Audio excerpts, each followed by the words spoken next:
Egypt was the world's very first great superpower, the land of the Pharaohs.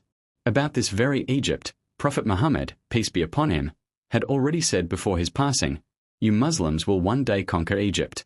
But remember, when you do, treat its common people with kindness, for they are your relatives." Not long after the Prophet's departure, under the leadership of Umar ibn al-Khattab, Muslims defeated both the Roman and Persian empires, seizing vast territories. But soon after these victories, a great problem struck. A deadly disease spread rapidly across the newly conquered lands. This outbreak slowed the Muslims' momentum and tragically claimed the lives of many of their greatest generals. With old leaders gone, new ones had to rise. Umar appointed fresh commanders in these regions, making Amr ibn al-As the new leader of the Muslim army. Slowly, the plague subsided. When Umar heard the situation was stabilizing, he personally left Medina to oversee matters.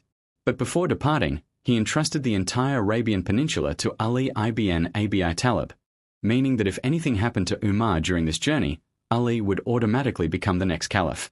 When Umar reached Syria, he met Amr ibn al-As, who presented a daring plan. Instead of stopping where they were, Muslims should push forward toward Egypt.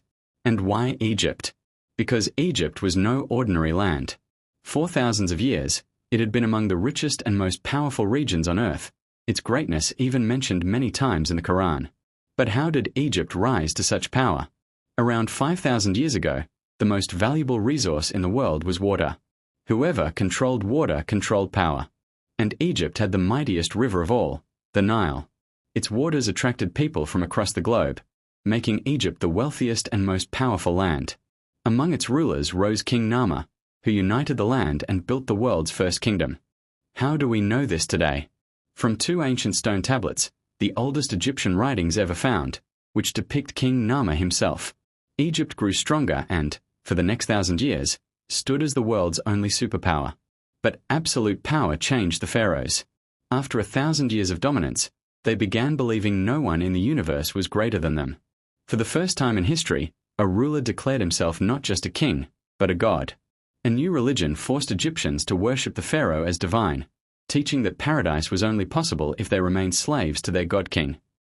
Over time, this belief evolved further. Not every pharaoh was divine, only the one whose body remained perfectly preserved after death. This sparked a race to preserve their bodies forever, giving birth to mummification. When a pharaoh died, his blood was drained, his brain pulled out through the nose, and his organs removed, except for the heart, which was stored carefully in a jar. The body was submerged for 40 days in a special salt solution, then stuffed with sand to keep its shape. Finally, it was coated with oils and honey, wrapped in white linen, and sealed in an ornate coffin, surrounded by food, treasures, gold, and most importantly, his heart. Soon, pharaohs began building pyramids over their mummies to prove their greatness. Each one tried to outdo the last, until the Great Pyramid of Khufu rose to become the tallest building in the world. For 3,500 years, no structure surpassed it, until a London church finally did. But when that church collapsed, the pyramid reclaimed its title. Even today, though taller buildings like the Eiffel Tower and Burj Khalifa exist, none can match its weight. In fact, if you combined 12 Burj Khalifas, the pyramid would still outweigh them. Its size is so immense that 2,000 trucks could fit inside. But such massive projects drained Egypt's wealth. Pyramids grew smaller, and the empire's strength began to fade. This decline marked the beginning of Egypt's fall as a superpower. At this very time, a young slave boy was sold in Egypt. Unlike any other, he was strikingly beautiful. A powerful minister adopted him, and this boy, Joseph, peace be upon him, later rose to become Egypt's prime minister.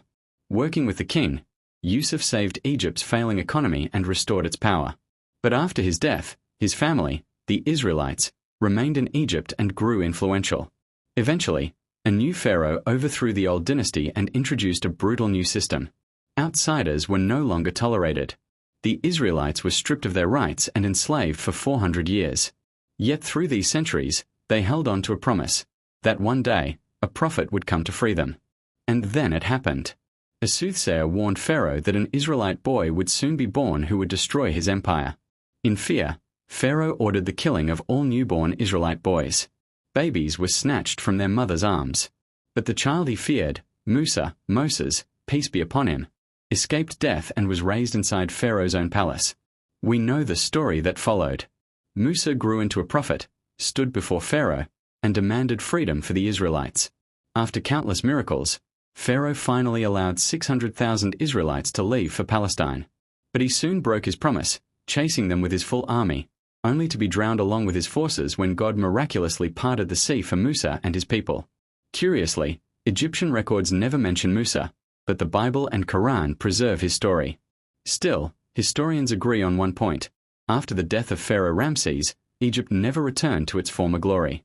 Musa's time marked the beginning of the end for a 3,000-year-old empire, plunging Egypt into what became known as its Dark Ages. In the centuries that followed, Egypt fell to new powers: Solomon, peace be upon him, in nearby Palestine; Alexander the Great, and eventually the mighty Roman Empire, which ruled Egypt for 600 years. But after Rome, the prophecy of Prophet Muhammad, peace be upon him, finally came true. During the caliphate of Umar ibn al-Khattab, Muslims stood at the gates of Egypt, ready to conquer it from the Romans.